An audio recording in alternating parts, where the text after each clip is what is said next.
हाँ भाई देखो, जो अपना मर्केंटाइलिज्म थ्योरी अपन ने पढ़ ली थी, उसके बाद अपनी थ्योरी जो है थ्योरी ऑफ एब्सोल्यूट एडवांटेज। तो अपने जो टॉपिक का नाम है important theories of international trade, जो 9th चैप्टर का अपना फर्स्ट यूनिट है, उसमें है important theories of international trade. International trade की कुछ इम्पोर्टेंट थ्योरीज, तो उसमें एक तो हमने पढ़ ली थी मर्केंटाइलिज्म व्यू ऑफ इंटरनेशनल ट्रेड। इसमें एक्सपोर्ट को बढ़ाने की बात की है, इंपोर्ट को कम करने की बात की है, क्योंकि एक्सपोर्ट होगा तो स्पेसी आपके देश में आएंगे। स्पेसी मतलब गोल्ड और सिल्वर और प्रीसियस मेटल्स, और इंपोर्ट होगा तो आपके देश से जाएंगे। तो ये आप पढ़ चुके थे। इसके बाद अगली जो थ्योरी है वो है the theory of absolute advantage. The theory of absolute advantage, तो जो आपकी मर्केंटाइलिज्म थ्योरी है उसने इंटरनेशनल ट्रेड को जीरो सम गेम बोला था। जीरो सम गेम मतलब मर्केंटाइलिज्म थ्योरी ने ये बोला था कि मर्केंटाइलिज्म थ्योरी के अकॉर्डिंग अगर एक देश को 100 रुपए का प्रॉफिट हो रहा है तो दूसरे देश को कितने का नुकसान होगा? 100 का। तो ओवरऑल जो प्रॉफिट लॉस है वो जीरो होगा इंटरनेशनल ट्रेड की वजह से, क्योंकि एक देश का फायदा दूसरे देश का नुकसान। लेकिन ये बात सही नहीं है। इंटरनेशनल ट्रेड की वजह से दोनों देशों को भी फायदा हो सकता है। तो थ्योरी ऑफ एब्सोल्यूट एडवांटेज जो है वो एडम स्मिथ ने दी है। किसने दी है? एडम स्मिथ ने। और उसने सबसे पहली बार ये बताया कि international trade zero sum game नहीं होता। Not a zero sum game, not a zero sum game. उसने बोला international trade zero sum game नहीं होता। उसने ये बोला कि इंटरनेशनल ट्रेड की वजह से दोनों देशों को भी फायदा हो सकता है। इसमें कोई डाउट नहीं है कि इंटरनेशनल ट्रेड दोनों देशों के लिए भी बेनिफिशियल हो सकता है। तो एब्सोल्यूट एडवांटेज थ्योरी होती क्या है ये समझते हैं अपन लोग।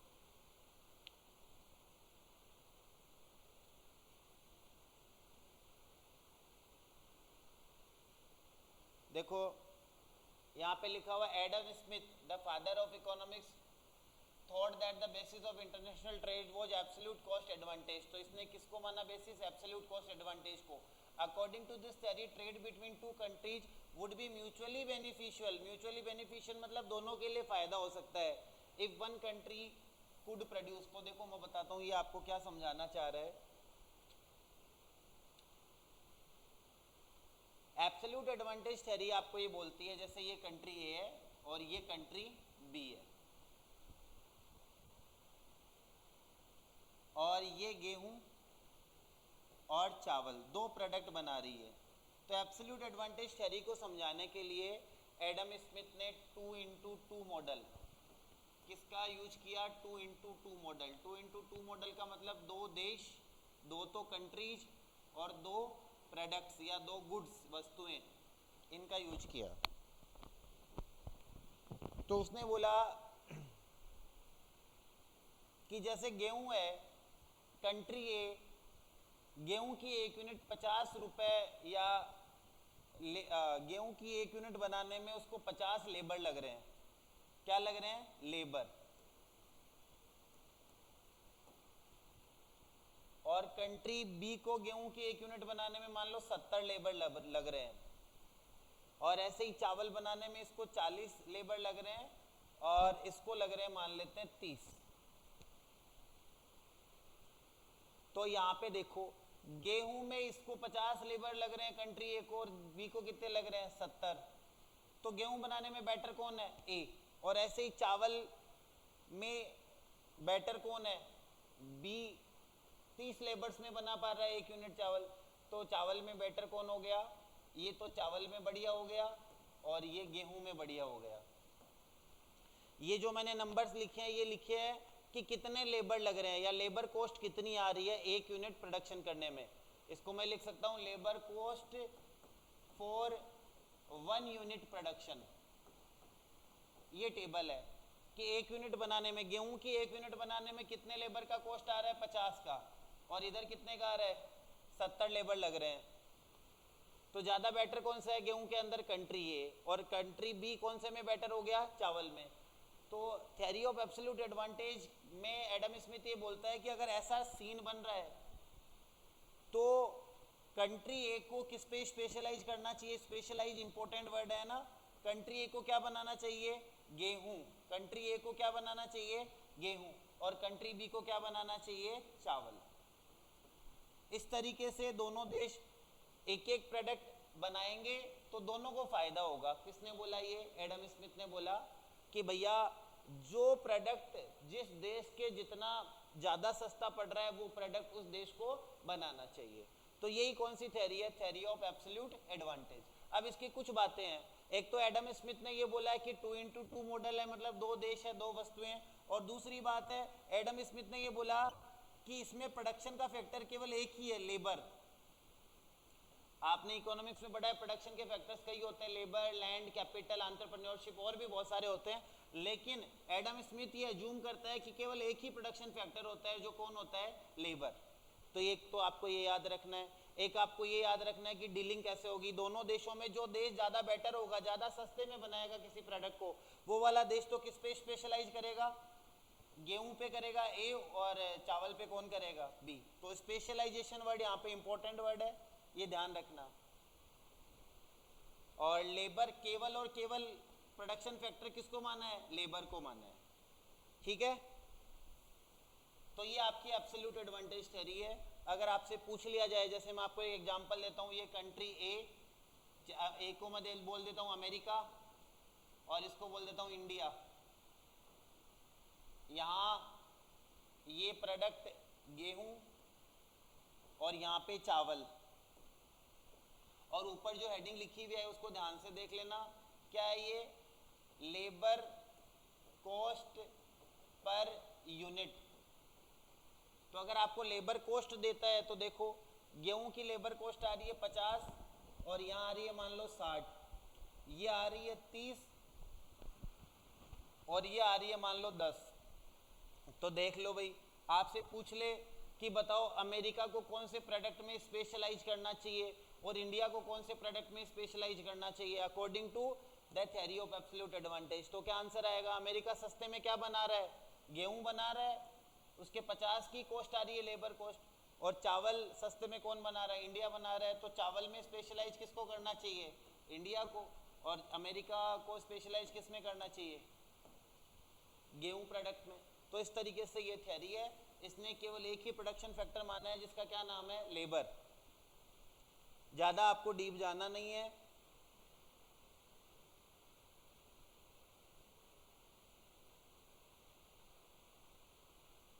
ठीक है, स्पेशलाइज वर्ड आप याद रखेंगे। उसके बाद अजम्पशंस देखो, इसकी जल्दी जल्दी पढ़ लेते हैं। Assumption, trade between two countries, तो ये तो मैं आपको बता ही चुका, 2x2 मॉडल पे और बेस्ड है। दूसरा he to consider two countries two commodity, तो मैं बोला आपको 2x2।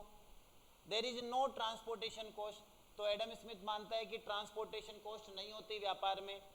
हालांकि लगती है ट्रांसपोर्टेशन कॉस्ट, लेकिन एडम स्मिथ की अजम्पशन है तो आपको याद रखनी है।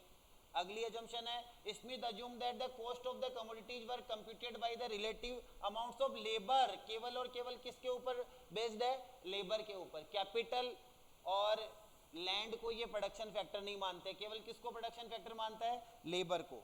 तो ये आपको बता दिया। अगला पॉइंट है he assume that labour was mobile within the countries and immovable within immovable between countries. तो वो ये मानता है कि जो लेबर है ना वो एक देश से दूसरे देश में तो इमूवेबल है। मतलब जैसे इंडिया से अमेरिका जाएगा ना तो वो मोबल नहीं होगा, मतलब इजीली हम इंडिया से अमेरिका नहीं जा सकता।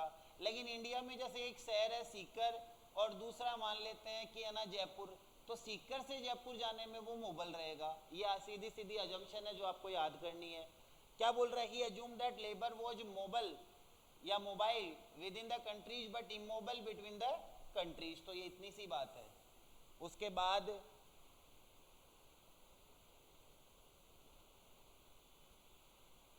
बाद देखो ये है, अब ये थ्योरी फेल कहाँ हो गई? मैं एब्सोल्यूट एडवांटेज थ्योरी को बता चुका हूँ, 3-4 लाइनें याद करनी है। किसने दी थी? एडम स्मिथ ने। और उसने बोला है कि भैया आप ये देख लो ज़्यादा सस्ता कौन सा प्रोडक्ट पड़ रहा है किसी देश के, तो जो जितना सस्ता पड़ रहा है वो वाला देश वो प्रोडक्ट बनाएगा। लेकिन ये थ्योरी फेल कब हो गई? जब मान लो दोनों ही प्रोडक्ट में एक ही देश बढ़िया हो, जैसे अमेरिका, एग्जाम्पल देखना, अमेरिका और यहाँ इंडिया, और यहाँ वही गेहूं और वही चावल। तो अमेरिका की लेबर कॉस्ट आ रही है, लेबर कॉस्ट पर यूनिट, तो लेबर कॉस्ट अमेरिका की आ रही है गेहूं में 50 और इंडिया की आ रही है मान लेते हैं 90, और यहाँ पे चावल में अमेरिका की आ रही है 20 लेबर कॉस्ट और इंडिया की आ रही है मान लेते हैं 70। तो अब देखो दोनों ही प्रोडक्ट में बेटर कौन है? अमेरिका बेटर है। अमेरिका गेहूं भी सस्ते में बना रहा है और चावल भी क्या बना रहा है? सस्ते में बना रहा है। समझ रहे बात को? तो इस सिचुएशन में फिर जो आपका एब्सोल्यूट एडवांटेज थ्योरी है, मतलब एडम स्मिथ जो है इस बात का आंसर नहीं दे पाया कि अगर दोनों ही देश में, सॉरी, अगर दोनों ही प्रोडक्ट्स में एक ही कंट्री बेटर है तो फिर ट्रेड कैसे होगा? तो इस सीन का या इस सिचुएशन का इलाज करने के लिए, इस सिचुएशन का सॉल्यूशन करने के लिए जो थ्योरी आई है उसका नाम है कौन सी theory? Comparative advantage theory. Comparative advantage theory जो किसने दी है भाई? रिकॉर्डो ने दी है। किसने दी है? रिकॉर्डो, डेविड रिकॉर्डो जिसका नाम है।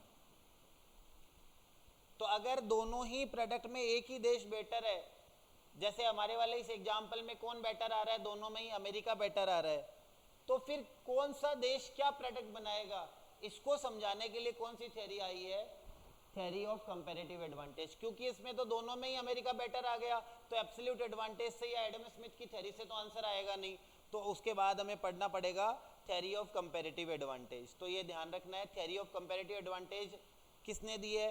डेविड रिकॉर्डो ने। और उसने बोला है कि अगर दोनों ही प्रोडक्ट में अगर एक ही देश बढ़िया कर रहा है तो फिर ट्रेड कैसे होगा, उस बात को समझाया है। और इसमें भी वही कॉमन है कि भैया ये भी 2x2 मॉडल के ऊपर ही बेस्ड है, 2 प्रोडक्ट और 2 कमोडिटी बताता है, प्लस ये भी केवल प्रोडक्शन फैक्टर किसको मानता है? लेबर को ही मानता है। कौन? रिकॉर्डो या कंपैरेटिव एडवांटेज थ्योरी। लेकिन ये ऐसे बोलता है कि भैया देखो देखो इसमें अमेरिका बेटर है, किसमें? अमेरिका गेहूं में बेटर है, और इसमें अमेरिका इसमें भी बेटर है, चावल में भी। लेकिन आपको ये देखना है ज्यादा बेटर किसमें है। ज्यादा बेटर कैसे देखोगे? रेशियो में देखोगे। ये तो है 50:90 और यहाँ कितना है? 20:70। तो यहाँ देखो 50 से 90, तो यहाँ डबल से कम है ना, इंटू देख लेना, मल्टीप्लाई करके देख लेना। 50 से डबल से कम है ना, तो इसमें तो डबल से थोड़ा कम बेटर है। और यहाँ 20 से 70, तो ट्रिपल से भी ज्यादा बेटर है। कौन? अमेरिका। तो ये थ्योरी कंपैरेटिव एडवांटेज थ्योरी या रिकार्डो की थ्योरी ये बोलती है कि आप मल्टीप्लाई करके देखो, यहाँ तो डबल से भी कम बेटर हुआ, 50 को डबल करोगे तब 100 होगा, और यहाँ ट्रिपल से भी ज्यादा बेटर है। तो इसका मतलब ये है अगर ऐसी सिचुएशन बनती है तो फिर अमेरिका ज्यादा बेटर चावल बनाने में है। क्या बनाने में है? चावल बनाने में। तो अमेरिका क्या करेगा? इंडिया को बोलेगा कि भाई मैं तो क्या बना लूंगा? चावल। और जो बच गया, क्या बच गया? गेहूं कौन बनाएगा? इंडिया को बोल देगा कि भैया आप प्रोड्यूस कर लो गेहूं को, फिर हम आपस में क्या कर लेंगे? ट्रेड कर लेंगे। और जो आपकी कंपैरेटिव एडवांटेज थ्योरी है, रिकार्डो की थ्योरी है, ये बोलती है कि भाई जैसे जो एब्सोल्यूट एडवांटेज बोल रही थी, सेम बात यही बोल रही है। क्या बोल रही है? कि इसमें भी दोनों देशों को फायदा हो सकता है, ट्रेड से दोनों देशों को फायदा हो सकता है, दोनों को फायदा हो सकता है। लेकिन आपकी मर्केंटाइलिज्म थ्योरी क्या बोल रही थी? कि अगर एक देश को जितना फायदा है उतना ही नुकसान किस दूसरे देश को होगा। तो ये है, तो इसका मतलब कंपैरेटिव एडवांटेज थ्योरी तब किसने दी है भैया? रिकॉर्डो ने दी है। और जो आपका एडम स्मिथ जो है वो ये नहीं समझा पाया कि अगर एक ही देश दोनों प्रोडक्ट्स में बेटर है तो फिर ट्रेड कैसे होगा, उस बात को समझाने के लिए कौन सी थ्योरी आई है? Comparative advantage theory. तो यहाँ पे आप देखिए, यहाँ से तो 50 और 90, तो यहाँ तो कितना है? डबल से थोड़ा कम, और यहाँ ट्रिपल से भी ज्यादा बेटर है आपका अमेरिका। तो चावल कौन बनाएगा? अमेरिका। और बच गया, क्या बच गया? गेहूं बच गया, वो किसके लिए छोड़ देगा? इंडिया के लिए। और फिर दोनों आपस में इंपोर्ट एक्सपोर्ट करेंगे और ट्रेडिंग करेंगे और दोनों को उससे फायदा होगा। तो ये वाली थ्योरी किसने दी है भैया? रिकॉर्डो ने। रिकॉर्डो ने भी प्रोडक्शन फैक्टर एक ही माना है जिसका क्या नाम है? लेबर। रिकॉर्डो ने भी 2x2 मॉडल से ही समझाया है मामले को। दो देश दो वस्तुएं, ठीक है। तो रिकॉर्डो कंपैरेटिव एडवांटेज देखता है, एब्सोल्यूट एडवांटेज नहीं देखता। आपको बाकी कुछ पढ़ने की जरूरत नहीं है, बाकी एकदम आसान है। तो अगर कोई गरीब देश जो दोनों ही प्रोडक्ट्स में बेकार है, दोनों ही प्रोडक्ट्स वो महंगे बना रहे, तो भी कंपैरेटिव एडवांटेज थ्योरी के हिसाब से वो एक्सपोर्ट कर सकता है। जैसे अपने वाले एग्जांपल में दोनों में ही अमेरिका बेटर था, लेकिन फिर भी अमेरिका ज़्यादा बेटर किस में था, जो 20 से 70 हुआ उसमें ज़्यादा बेटर था, और एक जगह हुआ 50 से 90, तो उसमें कम बेटर था। तो अमेरिका 20 से 70 वाला प्रोडक्ट बना लेगा और 50 से 90 वाला किसके लिए छोड़ देगा, इंडिया के लिए। तो देखो यहाँ पे लिखा हुआ भी है, बाकी आपको कुछ नहीं पढ़ना है। और इस थ्योरी से क्या होगा, because of comparative advantage trade raises the living standard of both countries, तो दोनों को फायदा होगा, लिखा हुआ है ना। Douglas Irwin calls comparative advantage good news, तो कंपैरेटिव एडवांटेज एक अच्छी बात है। अच्छी बात क्यों है, क्योंकि इसमें जो पिछड़ा हुआ देश है वो भी बेचारा एक्सपोर्ट कर पा रहा है, इसलिए ये अच्छी न्यूज है for economic development. Even if a developing country, developing मतलब ज्यादा डेवलप्ड नहीं हो, जैसे इंडिया डेवलपिंग कंट्री है, lakhs N absolute advantage in any field, तो अगर वो किसी भी फील्ड में एब्सोल्यूट एडवांटेज में नहीं है, it will always have a comparative advantage in the production of some good and will trade profitably advanced economy. तो इन लास्ट की 3-4 लाइनों को पढ़ लेना, मैंने आपको समझा दिया है कि भैया आपका जो रिकॉर्डो की थ्योरी है, जिसका क्या नाम है भैया, कंपैरेटिव एडवांटेज, वो क्या बोल रही है, वो भी लेबर को ही प्रोडक्शन फैक्टर मानती है, और वो बोल रही है कि अगर दोनों ही प्रोडक्ट में एक ही देश बढ़िया है तो फिर कैसे ट्रेड होगा। और इसमें भी वो स्पेशलाइजेशन हो जाएगा, जैसे अमेरिका जिसमें ज़्यादा बढ़िया उसमें स्पेशलाइजेशन कर लेगा, और जो बच गया वो प्रोडक्ट के ऊपर कौन स्पेशलाइजेशन कर लेगा, इंडिया स्पेशलाइजेशन कर लेगा। तो स्पेशलाइजेशन वाला वर्ड यहाँ भी आएगा और उधर भी आएगा। उधर मतलब एडम स्मिथ मतलब एब्सोल्यूट एडवांटेज थ्योरी में भी स्पेशलाइजेशन वर्ड आएगा और कंपैरेटिव एडवांटेज में भी स्पेशलाइजेशन वर्ड आएगा। तो दोनों के दोनों ही लेबर थ्योरी ऑफ स्पेशलाइजेशन के ऊपर बेस्ड है, एब्सोल्यूट एडवांटेज भी और कंपैरेटिव एडवांटेज भी, दोनों में कुछ बातें कॉमन है। उसके बाद आ गया हेक्सर-ओलिन थ्योरी। हेक्सर-ओलिन थ्योरी जो है, इसको हम और कई नामों से भी जानते हैं। हेक्सर-ओलिन थ्योरी को हम मॉडर्न ट्रेड थ्योरी भी बोलते हैं, मॉडर्न ट्रेड थ्योरी लिख लेंगे। हेक्सर-ओलिन थ्योरी को हम क्या बोलते हैं, मॉडर्न ट्रेड थ्योरी भी बोलते हैं। और ये हेक्सर-ओलिन दोनों स्वीडन के थे, कहाँ के थे, स्वीडिश इकोनॉमिस्ट, तो ये याद रखेंगे, हेक्सर एंड ओलिन। और इन्होंने केवल लेबर को प्रोडक्शन फैक्टर नहीं माना, इन्होंने लेबर और कैपिटल दोनों को माना है। तो ये आप समझ रहे होंगे, जैसे एब्सोल्यूट एडवांटेज में केवल लेबर को प्रोडक्शन फैक्टर माना था, कंपैरेटिव एडवांटेज में भी केवल प्रोडक्शन फैक्टर किसको माना, लेबर को। लेकिन हेक्सर-ओलिन थ्योरी, जिसका क्या नाम है, मॉडर्न ट्रेड थ्योरी या हेक्सर-ओलिन की थ्योरी, इसने प्रोडक्शन फैक्टर लेबर को भी माना है और कैपिटल को भी माना है, इसीलिए ये मॉडर्न है।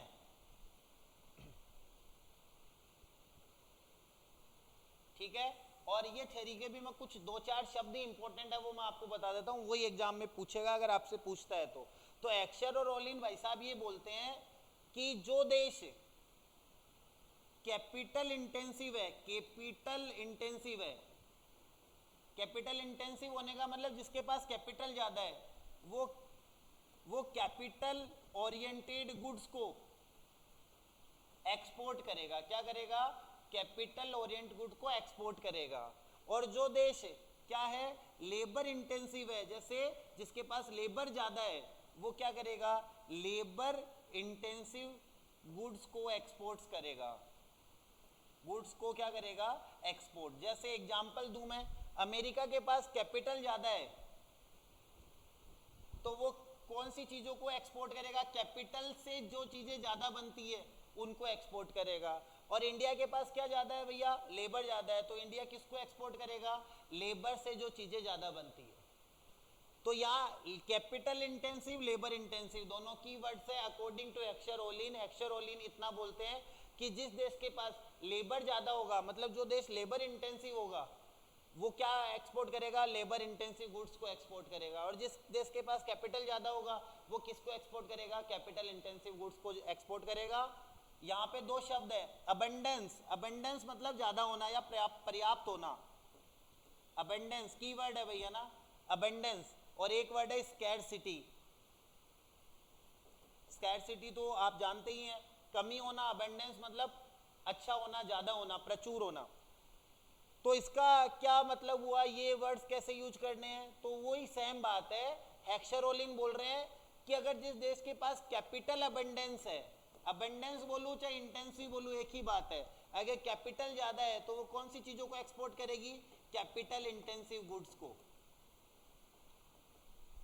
और अगर किसी के देश के पास कैपिटल की क्या है, स्कैरसिटी है, तो वो कैपिटल कम है तो वो क्या करेगी, कैपिटल इंटेंसिव गुड्स को एक्सपोर्ट नहीं करेगी, नो। और अगर कोई देश के पास लेबर अबंडेंस में है, मतलब लेबर खूब सारा है, तो वो कौन सी गुड्स को एक्सपोर्ट करेंगे, लेबर इंटेंसिव गुड्स को। और अगर किसी देश के पास लेबर स्कैरसिटी में है तो वो लेबर इंटेंसिव गुड्स को एक्सपोर्ट नहीं कर पाएंगे। तो इतना सा ही बोल रही है ये थ्योरी। क्या बोल रही है कि भैया थ्योरी का क्या नाम है, हेक्सरोलिन थ्योरी, जिसका ही दूसरा क्या नाम है, जिसी हेक्सरोलिन थ्योरी का ही दूसरा क्या नाम है, मॉडर्न ट्रेड थ्योरी। और मॉडर्न ट्रेड थ्योरी ये बोलती है कि इसके हिसाब से दो प्रोडक्शन फैक्टर्स होते हैं, एक तो लेबर और एक कैपिटल। तो जिस देश के पास लेबर ज़्यादा है, मतलब लेबर अबंडेंस में है या लेबर इंटेंसिव है, तो वो किसको ज़्यादा एक्सपोर्ट करेगी, लेबर इंटेंसिव गुड्स को। और जिस देश के पास कैपिटल ज़्यादा है वो किसको एक्सपोर्ट ज़्यादा करेगी, कैपिटल इंटेंसिव गुड्स को। इतना सही बोल रहे हैं ये। और इसी थ्योरी का दूसरा एक और नाम है फैक्टर इंडाउमेंट थ्योरी। इसी थ्योरी का दूसरा क्या नाम है, फैक्टर इंडाउमेंट थ्योरी। इसको देखो अंडरलाइन कर रहा हूं मैं, यहां से आप भी अंडरलाइन कर लेना, क्या नाम है, फैक्टर इंडाउमेंट थ्योरी। इसी का तो नाम है हेक्सरोलिन थ्योरी, इसी का नाम है फैक्टर इंडाउमेंट थ्योरी। और एक और इसी का दूसरा क्या नाम है, मॉडर्न ट्रेड थ्योरी। ये तीनों नाम इसी के हैं। और फैक्टर इंडाउमेंट का क्या मतलब होता है, ये सुन लो अच्छी तरीके से। फैक्टर इंडाउमेंट का मतलब होता है ओवरऑल अवेलेबिलिटी ऑफ नेचुरल और मैन मेड रिसोर्सेज। बस इतना सा याद करना है। फैक्टर इंडाउमेंट का मतलब है ओवरऑल अवेलेबिलिटी ऑफ नेचुरल और मैन मेड रिसोर्सेज। इसका क्या मतलब हुआ, इसका यही मतलब हुआ कि भैया आपके देश में अगर लेबर की अवेलेबिलिटी ज़्यादा है या लेबर अबंडेंस में है, तो आप कौन सी चीज़ों को एक्सपोर्ट करोगे, लेबर से बनी हुई चीज़ों को एक्सपोर्ट करोगे। और अगर आपके देश में कैपिटल अबंडेंस में है, कैपिटल इंटेंसिव है, तो आप कौन सी चीज़ों को एक्सपोर्ट करोगे, कैपिटल से बनी हुई चीज़ों को एक्सपोर्ट करोगे। तो फैक्टर इंडाउमेंट का मतलब आप जल्दी से लिख लेना, और कोई बहुत ज़्यादा डीप जाने की ज़रूरत नहीं है, ठीक है। सारे शब्द मैंने जो मैन थे वो सब बता दिए, तो आप बुक में से पढ़ो, ऐसा कोई जरूरी नहीं है। देखो इंटेंसिव वर्ड है, सब लिखा बता दिया आपको, बस इतना सा लिख लेना कि हेक्सरोलिन थ्योरी का दूसरा क्या नाम है, फैक्टर इंडाउमेंट थ्योरी। एक और नाम है मॉडर्न ट्रेड थ्योरी। और हेक्सरोलिन थ्योरी ये बोलते हैं कि जिस देश के पास लेबर ज़्यादा है वो लेबर अबंडेंस है, और उस लेबर अबंडेंस देश को वो किसका एक्सपोर्ट करेगा, लेबर इंटेंसिव गुड्स का। और अगर जिस देश के पास कैपिटल ज़्यादा है वो कैपिटल अबंडेंस है, और वो किसका एक्सपोर्ट करेगा, कैपिटल से बनी हुई चीज़ों का। और एक लाइन और बोलता है वो कि फैक्टर मोबिलिटी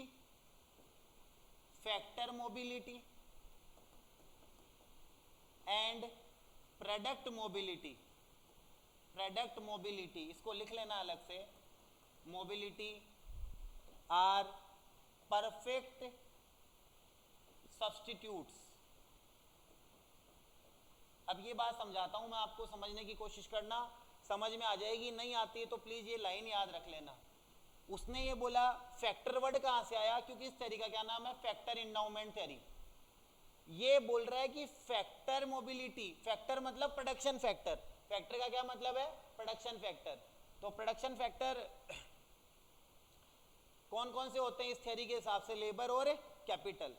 तो ये ऐसे बोल रहा है कि फैक्टर की, चाहे मैं फैक्टर शब्द बोलूं चाहे मैं प्रोडक्ट शब्द बोलूं, एक ही बात है ना। आपको इसको ऐसे समझना है कि हेक्सरोलिन थ्योरी ये बोलती कि फैक्टर मोबिलिटी और प्रोडक्ट मोबिलिटी दोनों क्या है, परफेक्ट सब्स्टिट्यूट्स है, एक ही बात है, दोनों एक ही बात है। फैक्टर मतलब प्रोडक्शन फैक्टर, प्रोडक्ट मतलब उससे बनने वाली चीजें।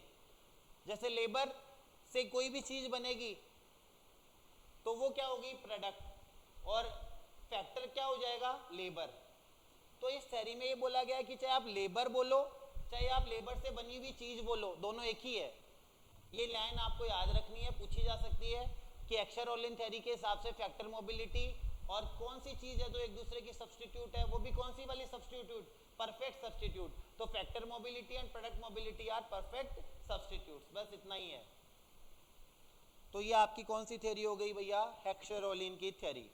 और इंडाउमेंट वगैरह मैंने आपको सब बता दिया है, आपको कुछ अंदर से पढ़ने की जरूरत नहीं है। और दोनों थ्योरीज में देखो कंपैरिजन है, comparison between comparative cost. Comparative cost किसने दी थी, रिकॉर्डो ने। और मॉडर्न थ्योरी, मॉडर्न थ्योरी मतलब एक्सर-रोलिन की थ्योरी, इसी का दूसरा क्या नाम है, फैक्टर इंडाउमेंट थ्योरी। इनमें कंपैरिजन देख लो।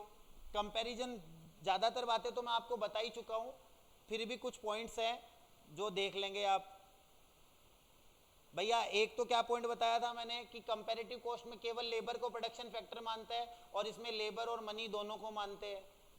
और ये ज़्यादा बेटर है, ये ज़्यादा वाइडर है, क्योंकि नाम से ही पता है मॉडर्न थ्योरी है, क्योंकि कैपिटल और लेबर दोनों को यूज कर रही है। ये केवल किसको यूज कर रही है, लेबर को यूज कर रही है।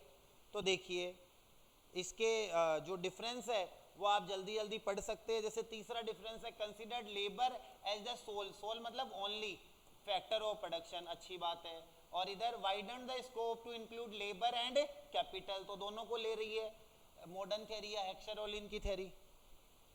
और एक लाइन जो मैंने आपको बताई नहीं वो यहाँ पे अच्छे से लिखी हुई है, देख लेना। Treats international trade as a quite distinct form of domestic trade, अच्छा पॉइंट है ये।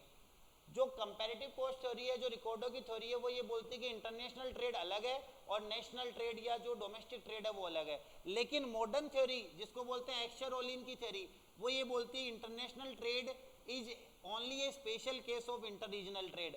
तो वो ये बोलती है कि इंटरनेशनल ट्रेड और जो इंटर रीजनल ट्रेड है, जो डोमेस्टिक ट्रेड है, वो लगभग सेम ही है। मतलब इंटरनेशनल ट्रेड जो है इंटर रीजनल ट्रेड का ही एक टाइप है।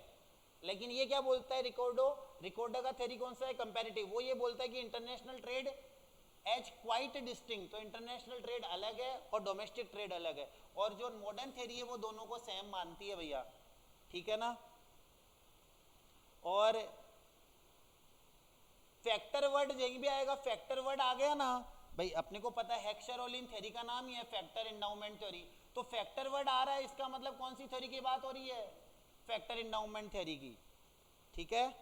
जैसे ये पॉइंट है, क्या बोल रहे हैं, does not take into account the factor price differences, तो फैक्टर वाले प्राइस डिफरेंस को ये कंसीडर नहीं करती, बोला डज नॉट, क्योंकि ये कौन सी थ्योरी है, कंपैरेटिव। और ये कंसीडर्ड फैक्टर प्राइस डिफरेंसेस, क्योंकि इस थ्योरी का नाम ही फैक्टर इंडाउमेंट है, तो ये तो कंसीडर करेगी ना फैक्टर प्राइस को, तो ये ऐसे बोल रहे हैं।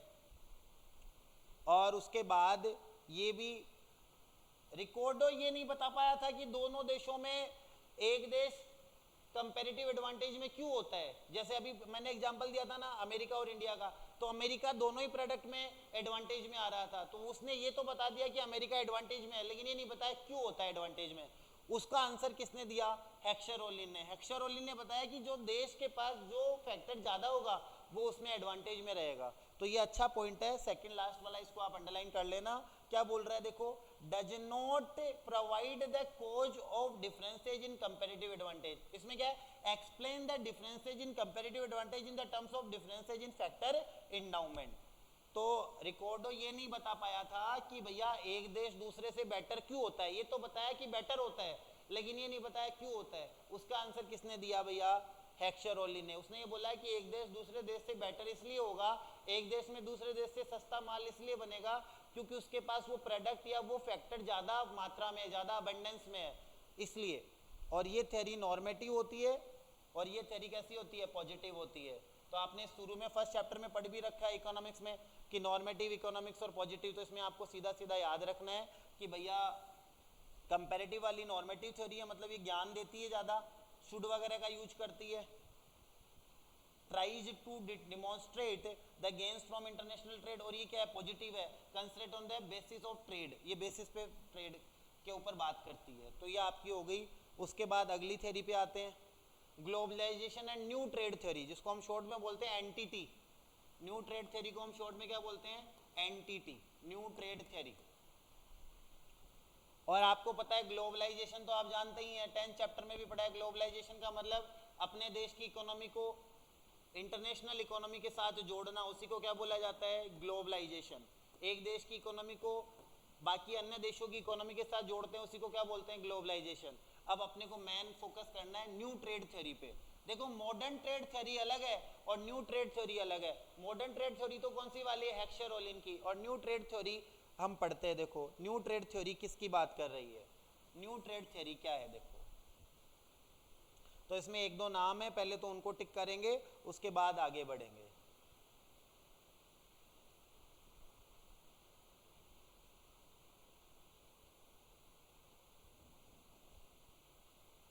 देखो न्यू ट्रेड थ्योरी में एक नाम तो ये रहा, American economics and journalist Paul Krugman. Paul Krugman, तो न्यू ट्रेड थ्योरी में किसका नाम आ रहा है, पॉल क्रूगमैन का। और न्यू ट्रेड थ्योरी किससे रिलेटेड है, ग्लोबलाइजेशन से रिलेटेड है। किससे रिलेटेड है, ग्लोबलाइजेशन। तो इस लाइन को अंडरलाइन करेंगे, American economist and journalist Paul Krugman received 2008 Nobel prize for economics for his work in the economic geography and identify the international trade patterns. Please इस word को underline जरूर कर लेना, इंटरनेशनल ट्रेड पैटर्न्स। तो new trade theory किसको बताती है, international trade के पैटर्न्स के बारे में बताती है। और न्यू ट्रेड थ्योरी में बंदे का नाम आ रहा है, किस बंदे का नाम आ रहा है, पॉल क्रूगमैन का। और न्यू ट्रेड थ्योरी का फोकस किस पे, इंटरनेशनल ट्रेड के पैटर्न पे, इंटरनेशनल ट्रेड के पैटर्न के ऊपर। और न्यू ट्रेड थ्योरी में नाम किसका आ रहा है, पॉल क्रूगमैन का। और है क्या ये, मैं अभी आपको बता दूंगा। देखो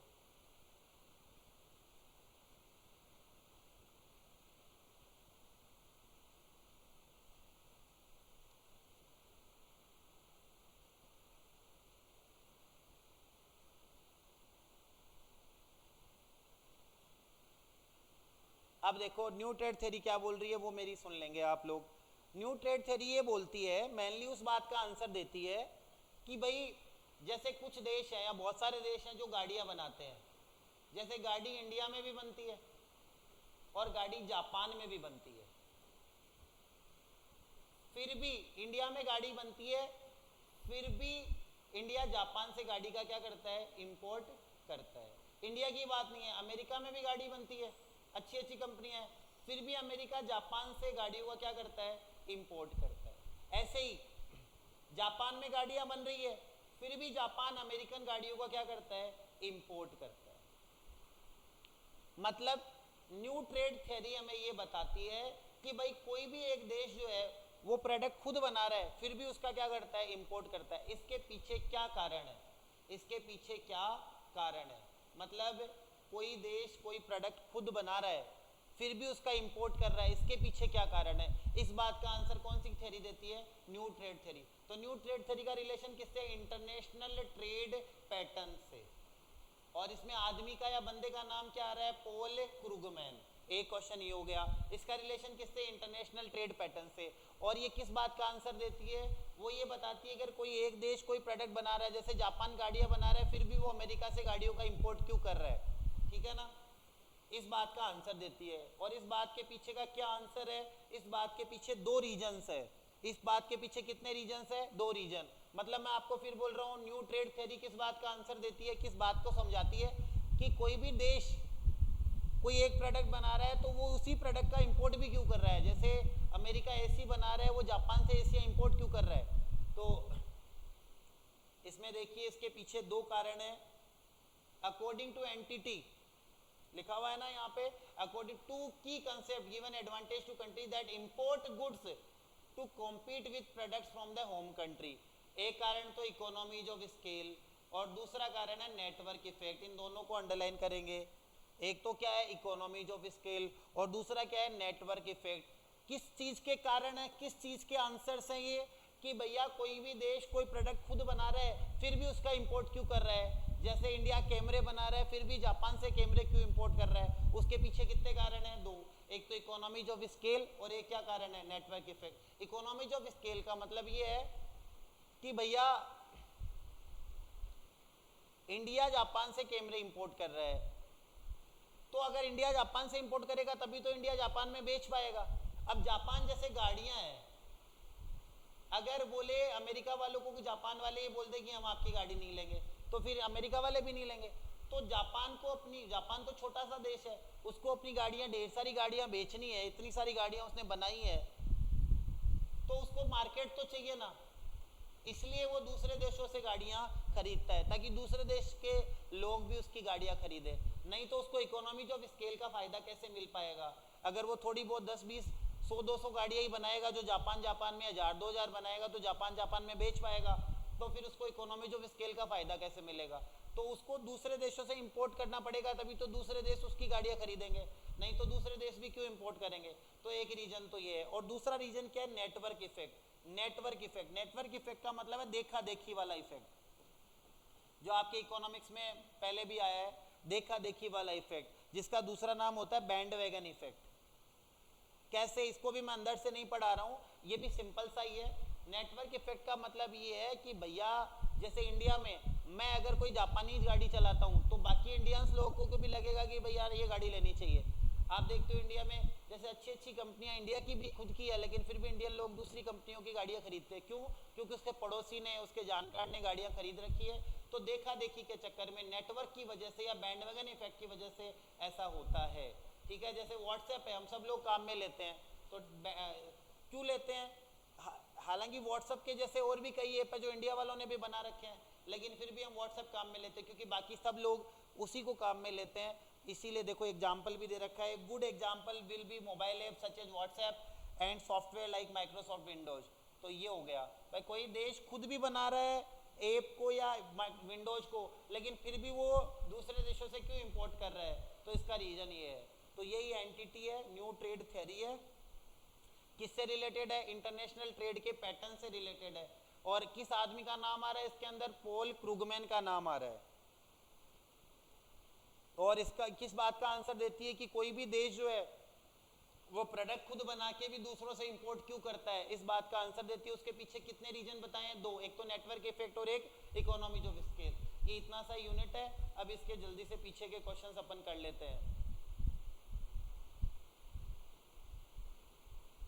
question number 1, which of the following does not represent a difference between internal trade and international trade? तो इंटरनल ट्रेड और एक्सटर्नल ट्रेड में या इंटरनेशनल ट्रेड में क्या डिफरेंस नहीं होता है? तो क्या नहीं होगा? ट्रांजैक्शन इन मल्टीपल करेंसी, हाँ जरूर, ये तो होता ही है भाई। डोमेस्टिक ट्रेड में तो सिंगल करेंसी में ट्रांजैक्शन होगा और इंटरनेशनल ट्रेड में मल्टीपल करेंसीज में ट्रांजैक्शन होगा। तो ये तो आपसे पूछ रहा है, नोट पूछ रहा है, तो ये तो है, तो ये तो आंसर नहीं होगा। Homogeneity of customers and currency, homogeneity मतलब एक जैसे। तो बताओ, इंटरनेशनल ट्रेड के कस्टमर और इंटरनेशनल ट्रेड की करेंसी और डोमेस्टिक ट्रेड की करेंसी सेम थोड़ी होगी? नहीं होगी। तो यही नोट आंसर आएगा, ये ही सही आंसर है। डिफरेंसेज इन लीगल सिस्टम, हाँ भाई, डोमेस्टिक ट्रेड का लीगल सिस्टम अलग है, इंटरनेशनल का अलग है, तो ये भी नोट में नहीं आएगा, ये है, इसलिए इसका आंसर हम बी करेंगे। उसके बाद अपने पास क्वेश्चन आ गया सेकंड क्वेश्चन में देखो क्या बोल रहा है, the theory of absolute advantage. Theory of किसके लिए पूछा है? Absolute advantage states that. तो एब्सोल्यूट एडवांटेज थ्योरी पहले तो याद करो किसकी है भाई? एडम स्मिथ की है। और एडम स्मिथ ने कितने प्रोडक्शन फैक्टर माने हैं? एक ही, क्या नाम है? लेबर। और स्पेशलाइजेशन की बात करता है क्या? हाँ करता है। जो देश जिस प्रोडक्ट में ज़्यादा एब्सोल्यूट एडवांटेज में, उसको वो प्रोडक्ट बनाना चाहिए, और दूसरा देश जिसमें अच्छा है उसको वो वाला प्रोडक्ट बनाना चाहिए। तो एब्सोल्यूट एडवांटेज थ्योरी क्या बोलती है? National wealth and power are best served by increasing export and decreasing import. नहीं, ये तो लाइन किसकी है? मर्केंटाइलिज्म थ्योरी की है, जो हम पहले पढ़ चुके हैं, ये तो नहीं होगा। हमें प्रश्न पूछा है एब्सोल्यूट एडवांटेज का। Nation can increase their economic well being by specialising. देखिए स्पेशलाइजिंग वर्ड एब्सोल्यूट में भी आता है और कंपैरेटिव में भी आता है, लेकिन देखते हैं। इन the production of goods they produce more efficiently, मतलब ज़्यादा सस्ते में, देन एनीवन एल्स। तो ये ज़्यादा सही लग रहा है क्योंकि भाई स्पेशलाइजेशन वर्ड भी आ रहा है और ज़्यादा सस्ते में बनाना चाहिए। तो ज़्यादा सस्ते में जो देश बनाएगा वही तो उस प्रोडक्ट को प्रोड्यूस करेगा, जैसे मैंने गेहूँ और चावल वाला एग्जाम्पल दिया था। तो ये बी ऑप्शन सही लग रहा है। सी देखते हैं, that the value of price of commodity depends exclusively on the amount of labour going to its production and therefore factor price है। देखो यहाँ पे ये लेबर के ऊपर डिपेंड करता है, यहाँ तक तो ठीक है क्योंकि हमने पढ़ा है कि एब्सोल्यूट एडवांटेज में केवल लेबर प्रोडक्शन फैक्टर होता है, लेकिन लास्ट में देखो इसने गलत बोल दिया, and therefore factor prices will be same. Factor word यहाँ पे उसको नहीं बोलना चाहिए क्योंकि फैक्टर वर्ड तो किसका है, फैक्टर एंडाउमेंट थ्योरी का है, इसलिए ये सी वाला गलत हो गया। डी वाला, differences in absolute advantage explain differences in ना, भाई एब्सोल्यूट एडवांटेज तो चलो इसने सही बोल दिया, लेकिन ये फैक्टर एंडाउमेंट वर्ड उसको बोलना चाहिए क्या, नहीं बोलना चाहिए, क्योंकि ये तो किसका है, हेक्सर-ओलिन की थ्योरी का। हमें क्वेश्चन किसका पूछा है, एब्सोल्यूट एडवांटेज का, तो सबसे बेस्ट ऑप्शन बी है, तो बी को टिक करेंगे अपन लोग। उसके बाद अपने पास तीसरा क्वेश्चन है, तीसरे क्वेश्चन में देखो क्या बोल रहा है, पढ़ लो आप लोग। विच of the following, question number 3 क्या बोल रहा है, which of the following theories advocates that country should produce those good for which it has greatest relative advantage। relative का मतलब होता है comparative, तो बताओ कंपैरेटिव एडवांटेज थ्योरी किसने दी है इन सब में से, मॉडर्न थ्योरी, मॉडर्न थ्योरी तो कौन सी है, हेक्सर-ओलिन की है, फैक्टर एंडाउमेंट हेक्सर-ओलिन ना, भाई ए और सी तो एक ही बात है, और फैक्टर एंडाउमेंट भी कौन सी है, ये भी एक ही बात है, अरे तीनों हेक्सर-ओलिन थ्योरी के ही नाम है ना। और हमारा आंसर रिलेटिव एडवांटेज मतलब कंपैरेटिव एडवांटेज मतलब क्या आंसर आना चाहिए, रिकॉर्डो की कंपैरेटिव एडवांटेज थ्योरी, तो डी आंसर आएगा, नन ऑफ द अबव, तो रिकॉर्डो वाला आंसर करेंगे इसके अंदर। क्वेश्चन नंबर 4 देखो जल्दी से, which of the following holds, question number 4 बोल रहा है which of the following holds that a country can increase its wealth by encouraging export and discouraging import. तो ये तो मैंने आपको बहुत पहले पढ़ा दिया था, मर्केंटाइलिज्म थ्योरी बोलती है कि भाई आप एक्सपोर्ट ज़्यादा से ज़्यादा करो, इंपोर्ट मत करो, क्योंकि एक्सपोर्ट करने से आपके देश में स्पेसी आएगा और इंपोर्ट करने से स्पेसी जाएगा, तो ये तो मर्केंटाइलिज्म है डेफिनेटली, इसमें कोई डाउट नहीं है। और ये पांचवा जो क्वेश्चन है, ऐसा क्वेश्चन एग्जाम में आपको देखने को मिल सकता है, तो देख लें भाई please. Question number 5, given the number of labour hours to produce, ये लेबर आवर्स है, ये कॉस्ट नहीं है, मैंने तुम्हें जो एग्जांपल दिया था वो कॉस्ट का दिया था, लेकिन लगभग सेम ही पड़ेगा। Labour hour to produce cloth and grain in 2 countries, which country should produce grain, तो ग्रेन एक तो कंट्री क्लॉथ और एक है, दो प्रोडक्ट है, एक तो क्लॉथ है और ग्रेन है, कंट्री ए और बी, तो बोला ग्रेन किसको बनाना चाहिए, तो बताओ लेबर आवर, तो कंट्री ए को 40 घंटे लगते हैं और वही माल बनाने में कंट्री बी को क्या कितने घंटे लगते हैं, 80, तो कंट्री ए किस में बढ़िया है भैया, क्लॉथ में बढ़िया है, लिख लेंगे इस बात को। और ग्रेन में कौन सी कंट्री बढ़िया है, इसको 80 घंटे लग रहे हैं, इसको कितने लग रहे हैं 40, तो ग्रेन में कौन सी कंट्री बढ़िया हो गई भैया, बी। तो इसका मतलब आप सिर्फ ग्रेन पूछ रहा है या क्लॉथ पूछ रहा है, अरे ग्रेन पूछ रहा है या क्लॉथ पूछ रहा है, ग्रेन, तो आंसर क्या आएगा भैया, कंट्री बी। कौन सी कंट्री आएगी, बी, पांचवें क्वेश्चन में कंट्री बी। देख लेंगे, आपको कोई डाउट मेरे हिसाब से नहीं होना चाहिए क्योंकि सेम ही एग्जांपल हमने अभी जब समझाया तो कर लिया था। According to theory of comparative advantage, तो कंपैरेटिव एडवांटेज की थ्योरी के हिसाब से कौन सा सही होगा, कंपैरेटिव एडवांटेज की थ्योरी किसने दी थी, पहले तो ये याद कर लो, किसने दी थी, रिकॉर्डो ने, और उसने इंटरनेशनल ट्रेड को जीरो सम गेम माना था या नहीं माना था, नहीं माना था, उसने बोला था कि दोनों देशों को फायदा हो सकता है।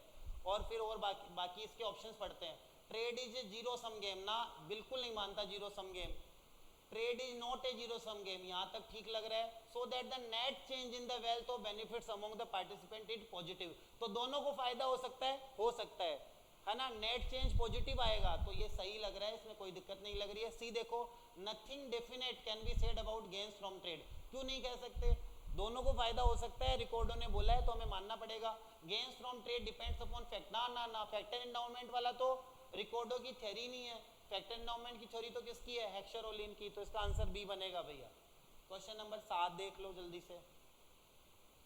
Question number 7, given the number of labour hours to produce wheat and rice in 2 countries and that countries specialize and engage in trade at a relative price 1 by 1, what will be the gain of country X, तो country X का gain कितना होगा, ये मैंने आपको समझाया नहीं, इसी एग्जांपल में समझा देता हूँ मैं आपको। ये 1 by 1 तो ये मान लो सब में सेम ही आएगा, इसका कोई लोड मत लेना 1 by 1 का, है ना, ये तो आएगा ही एग्जाम में, नहीं भी आएगा तो आपको इसको 1:1 ही मानना है। आपको ये बोल रहा है, मैंने बोला था कि दोनों देशों को फायदा होता है, तो अब वो ये पूछ रहा है कि बताओ एक कंट्री को कितना फायदा हुआ,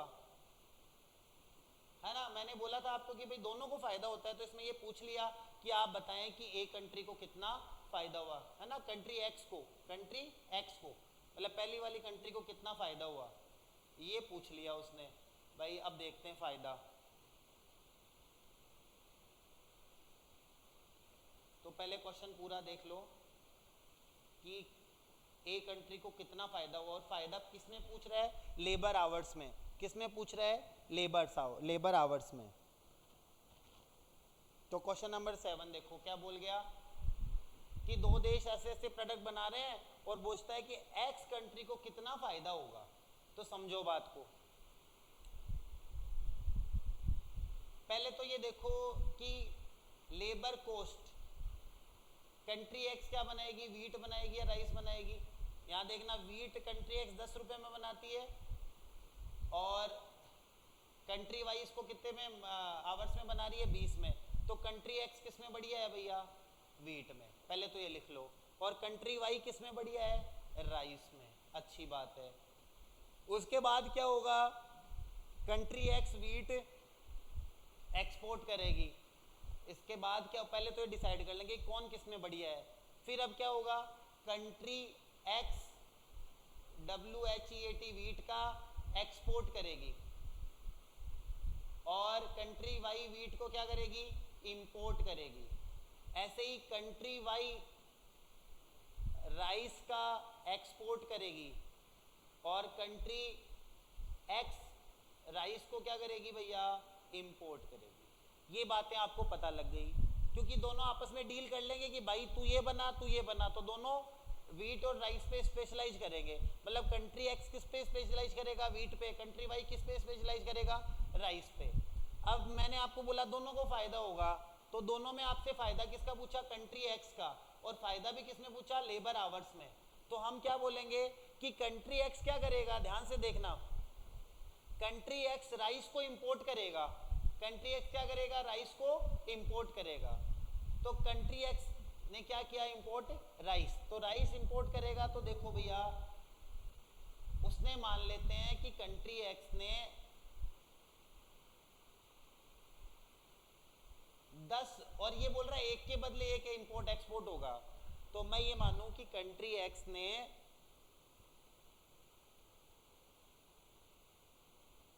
ये, आप ये यहाँ पे कुछ ना कुछ अपने को वो देखना है कि भाई अमाउंट कितनी ले हुए, है ना। तो आप ये मान लो इसको 1 यूनिट बनाने में 10 घंटे लगते हैं और कंट्री वाई को वीट बनाने में 20 घंटे लगते हैं। तो हम ये मानते हैं कि भैया कंट्री एक्स ने 1 यूनिट वीट दी, मतलब 1 यूनिट गेहूं दिया, 1 यूनिट गेहूं के बदले कितना चावल लिया भाई, 1 यूनिट चावल लिया। ध्यान से देखना, इजी सा ही बन गया एकदम। तो कंट्री एक्स को 1 यूनिट बनाने, 1 यूनिट गेहूं बनाने में कितने घंटे लगे भाई, 10 घंटे। कितने घंटे लगे, 10 घंटे। और उसने 10 घंटे की मेहनत करी तब जाके 1 यूनिट गेहूं बनाया, और जैसे ही 1 यूनिट गेहूं दिया कितना चावल ले आया, 1 यूनिट चावल। लेकिन आप सोचो, अगर कंट्री एक्स खुद वीट बनाता, खुद चावल बनाता, कंट्री एक्स अगर वो चावल खुद बनाता तो कितने घंटे लग जाते बताओ उसको, 20 घंटे लगते या नहीं लगते। लेकिन गेहूं उसने कितने घंटे में बना लिया, 10 में। अरे कितने घंटे में बना लिया, 10 में, 1 यूनिट। और 1 यूनिट गेहूं देके कितने यूनिट चावल ले आया, 1 यूनिट। तो वो जो चावल अगर वो खुद बनाता तो कितने घंटे लगते उसको, 20। लेकिन उसने मेहनत गेहूं बनाने में तो 10 घंटे की, तो भैया 20 घंटे का काम करना पड़ता अगर उसको एक चावल खुद बनाना पड़ता तो। लेकिन उसने कितने घंटे का काम किया, 10। तो कितने घंटे का फायदा हो गया, 10 घंटे का फायदा हो गया।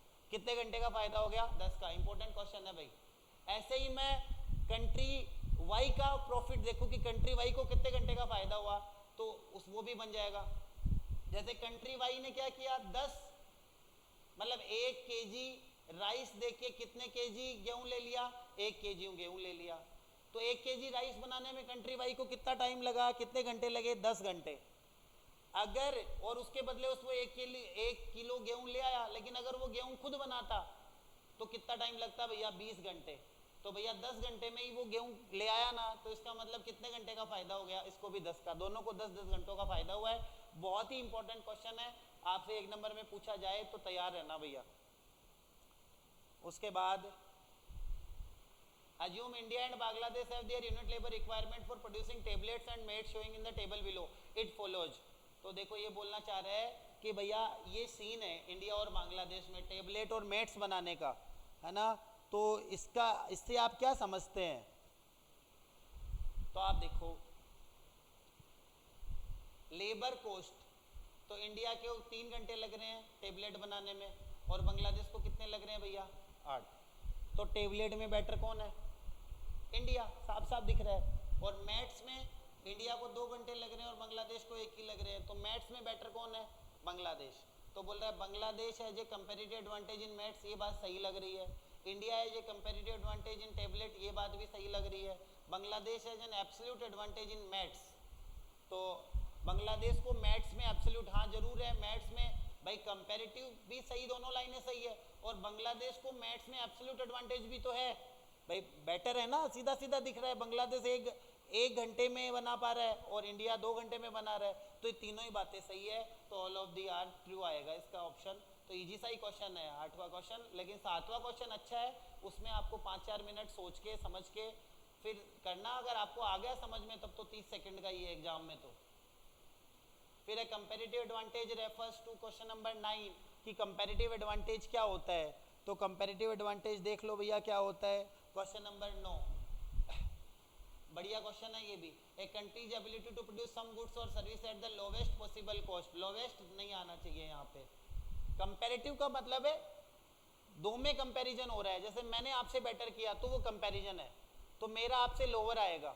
जैसे भैया आप गेहूं बनाते हो 5 घंटे में, मैं बनाता हूँ 4 घंटे में, तो मैं कंपेरेटिव एडवांटेज में हूँ। तो लोअर, लोवेस्ट वर्ड नहीं आना चाहिए यहाँ पे।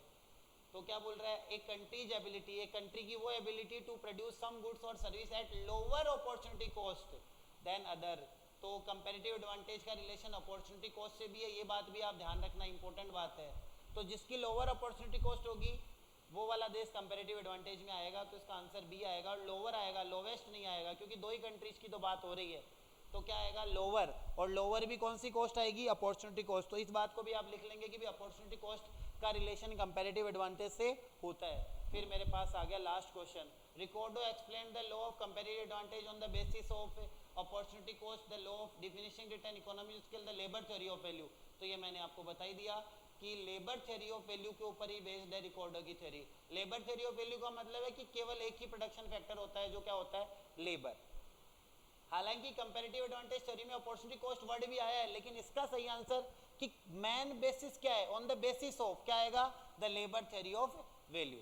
तो ये आपके क्वेश्चंस हो गए, यही आपसे एग्जाम में पूछे जा सकते हैं जो यहाँ क्वेश्चंस है। एक इसमें पीछे वाले में एंटिटी का क्वेश्चन नहीं है, न्यू ट्रेड थ्योरी का, जिसमें मैंने आपको पॉल क्रूगमैन का नाम बताया था, और उसमें बस 2 ही लाइनें हैं कि भाई कोई देश खुद प्रोडक्ट बना भी रहा है और उसको इम्पोर्ट भी कर रहा है, उसके पीछे के कितने रीजन्स है, 2 ही रीजन्स है। एक तो क्या है, इकोनॉमीज ऑफ स्केल, और एक और दूसरा रीजन क्या होता है आपका, नेटवर्क इफेक्ट। बाकी इतना सही है। वो जो बेनिफिट वाला क्वेश्चन है या कौन से को क्या बनाना चाहिए, वो क्वेश्चन एग्जाम में पूछा जाए तो प्लीज बता देना। Thank you.